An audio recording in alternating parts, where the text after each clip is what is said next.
چرا من را نمیخوانی؟ چرا غافل ز من هستی؟ چرا از من گریزانی؟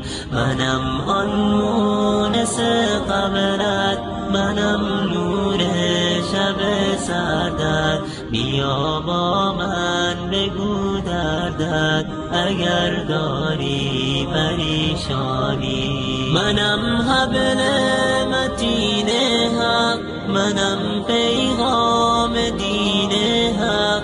به جنات برین حق مرا باشد گلستانی. برای مومنان شافی، ز دست کافران شاکی.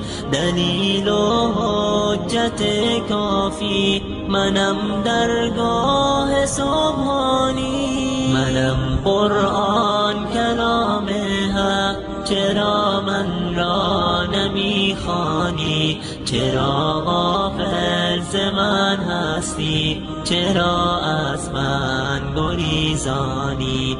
منم آن مونس قبرت، منم نور شب سردت. بیا با من بگو دردت اگر داری پریشانی. بیا درگاه معبودت که مشکل می گشاید او. نقاب غصه را برکش، بیا در باغ ایمانی. به دنیا و متاع آن مبند انسان دل خود را. بیا در صحن امن من، مرو در راه شیطانی.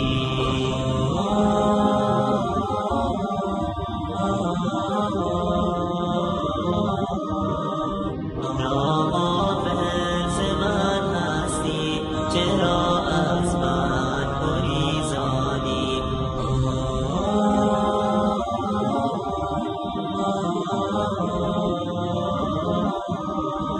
بیا با من بگو دردت اگر داری پریشانی. منم سرچشمه عزت، منم آن مظهر وحدت.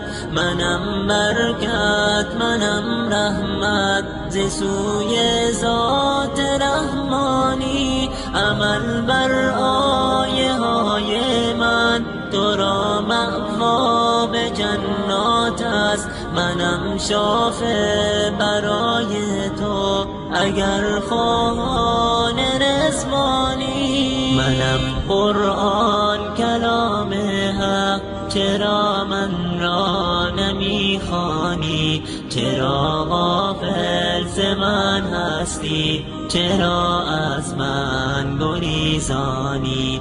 منم آن مونس قبرت، منم نور شب سردت. بیا با من بگو دردت اگر داری